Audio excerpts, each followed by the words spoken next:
Assalamualaikum warahmatullahi wabarakatuh.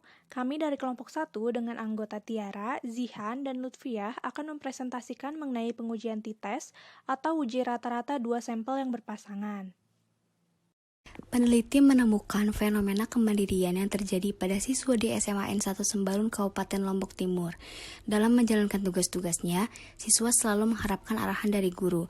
Siswa selalu menunggu perintah dari guru terhadap segala sesuatu pada dirinya, baik dalam hal belajar maupun dalam tindakannya. Siswa tidak memiliki kepercayaan diri terhadap kemampuan sendiri. Siswa selalu mengharapkan bantuan terhadap kebutuhannya dan menunjukkan sikap rasa takut dalam menghadapi kegagalan. Menurut teori yang ada dikemukakan oleh Steinberg, maka dapat dikatakan bahwa SMA N1 Sembalun ini tidak memiliki kemandirian saat berada di lingkungan sekolah, karena kemandirian adalah salah satu karakteristik yang dimiliki seseorang yang tidak bergantung pada orang lain maupun kepada lingkungan luar, dan lebih mengandalkan kemampuan atau potensi yang dimiliki.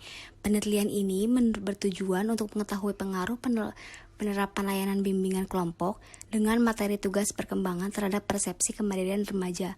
Eksperimen dalam penelitian ini menggunakan pretest dan post-test design dengan subjek siswa kelas 10 SMA N1 Sembalun, Lombok Timur.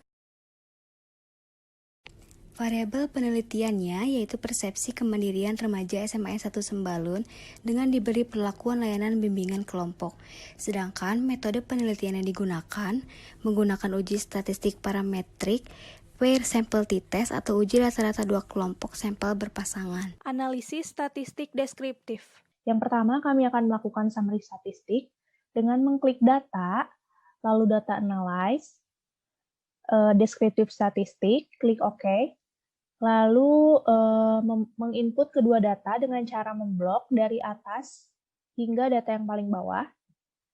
Karena tadi judul kolomnya kita blok, maka label in first row-nya kita checklist. Output range-nya berada di sini. Lalu summary statistiknya juga kita checklist. Nah, ini dia hasilnya. Dengan menggunakan summary statistik, kita dapat mengetahui nilai rata-rata, standar error, nilai tengah, modus, standar deviasi, atau nilai variance, dan sebagainya dari kedua data ini. Selanjutnya, kami akan menyajikan data ke dalam bentuk histogram dengan cara memblok salah satu data, yaitu data pretest, dari atas sampai bawah, lalu klik insert, rekomendasi chart, all chart, dan histogram. Klik OK. Nah, di sini kita dapat merubah chart title-nya, nilai pretest. Begitu pula dengan axis title-nya, kita checklist, dan data labels-nya juga kita checklist. Di sini adalah nilai frekuensi, di sini juga nilai pretest. Berdasarkan histogram pretest, nilai dengan rentang 110,3 sampai 117,6 memperoleh posisi paling tinggi dengan jumlah 9 orang. Sedangkan nilai dengan rentang 124,9 sampai 132,2 memperoleh posisi paling rendah dengan jumlah 2 orang. Lalu histogram nilai post-test, nilai dengan rentang 123,133 memperoleh posisi paling tinggi dengan jumlah 10 orang, sedangkan nilai dengan rentang 143 sampai 153 memperoleh posisi paling rendah dengan jumlah 1 orang. Kemudian, jika dilihat dari summary statistik, kemiringan dari data pretest maupun post-test mempunyai nilai negatif, yang artinya data tersebut miring ke kiri atau left skew distribution, dan dilihat dari histogram juga miring ke kiri.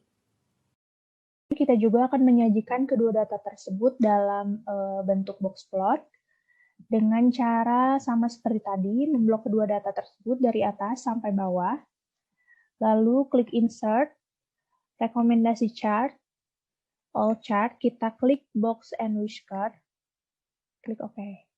Nah, ini dia box plot dari kedua data. Chart title-nya dapat kita rubah seperti sebelumnya. Axis title-nya juga, dan data labels-nya. Di sini di sebelah kiri merupakan frekuensi. Yang ini juga adalah nilai dari kedua data tersebut. Dengan menggunakan box plot, kita dapat mengetahui apakah ada outlier atau tidak, lalu nilai minimum dan maksimum, serta nilai tengah dari kedua data tersebut.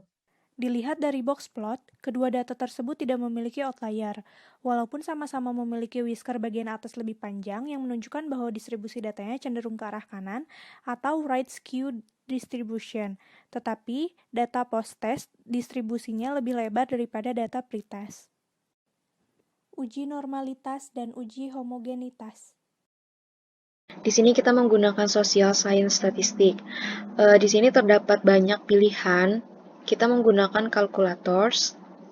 Kemudian di sini ada Kolmogorov-Smirnov test of normality. Kita menggunakan ini dan langsung saja kita masukkan data yang telah di-copy tadi. Kemudian calculate.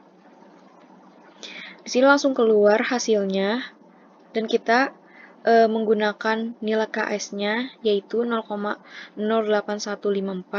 dan nilai p-value-nya yaitu 0,99314. Di sini juga kita bisa mengetahui bahwa datanya itu tidak signifikansi dan berdistribusi normal. Kemudian setelah itu kita bisa memasukkan data post-test untuk menguji normalitasnya. Caranya seperti tadi. Setelah kita menguji normalitas kedua data pretest dan data post-test dengan taraf signifikansi sebesar 5%, dapat disimpulkan bahwa kedua data tersebut berdistribusi normal. Kita akan menguji homogenitas varians untuk mengetahui homogen atau heterogen suatu kelompok data. Di sini kita klik calculators dan pilih Levens Test of Homogeneity of Variance Calculator. Langsung saja kita masukkan data yang telah di-copy dan masukkan. Kemudian kita calculate dan di sini akan muncul hasilnya. Setelah kita menguji varians kedua kelompok data pretest dan data post-test, dapat disimpulkan dari kriteria uji H0 diterima, artinya pengujian tidak signifikan. Kesimpulannya, dengan taraf signifikansi sebesar 5%, dapat disimpulkan bahwa kelompok pretest dan kelompok post-test berdistribusi normal, dan varians kedua kelompok seragam atau homogen. T-test, uji rata-rata 2 sampel berpasangan. Selanjutnya, kita akan melakukan uji rata-rata terhadap 2 sampel yang saling berpasangan. Dengan menggunakan t-test, kita akan mengklik data, lalu data analyze, pilih t-test paired to sample for means, yang ini, lalu klik OK. Menginputkan data sesuai dengan variabelnya. Yang pertama itu variabel 1 di pretest, blok dari atas sampai bawah. Begitupun dengan variabel yang kedua, variabel post-test. Lalu, karena tadi kita memblok labels, maka labelsnya kita checklist, dan alpha dari soal ini adalah 0,05. Output range-nya kita simpan di sini, lalu klik OK. Nah, ini dia, dengan menggunakan t-test, kita dapat mengetahui nilai rata-rata, nilai varians, nilai t-testnya sendiri, lalu ada p-value, one tail, dan two tail. Di sini kita pilih calculators. Karena kita akan menguji sampel berpasangan, kita pilih t-test calculator for two dependent means. Langsung saja kita klik. Untuk treatment yang pertama itu kita masukkan data pretest dan yang treatment kedua itu data post-test. Langsung saja dimasukkan. Di sini significance levelnya itu 0,05. Karena dua sampel berpasangan, kita pilih yang two tail. Langsung saja kita calculate. Di sini langsung keluar hasilnya. Hasil pengujian uji tes untuk rumusan hipotesis, menggunakan uji dua pihak, yaitu mu1 sama dengan mu2 dan mu1 tidak sama dengan mu2. Kemudian untuk taraf signifikansinya itu 0,05, statistik ujinya itu T hitung diperoleh 7,4231109 dan p-value-nya kurang dari 0,00001. Untuk kriteria uji, tolak H0 jika p-value-nya kurang dari alfa. Karena p-value di sini kurang dari alfa, yaitu 0,0001-nya kurang dari 0,05, maka artinya H0 ditolak. Untuk kesimpulan, dengan taraf signifikan sebesar 5% dapat disimpulkan bahwa terdapat perbedaan antara persepsi kemandirian remaja sebelum dan setelah diberikan perlakuan atau tes.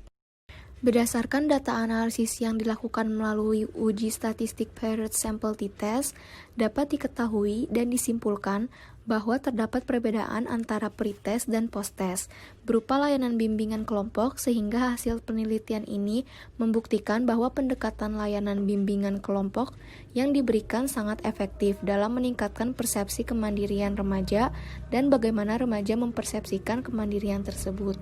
Sekian analisis masalah psikologi dari kelompok kami. Kurang lebihnya mohon maaf. Terima kasih atas perhatiannya. Wassalamualaikum warahmatullahi wabarakatuh.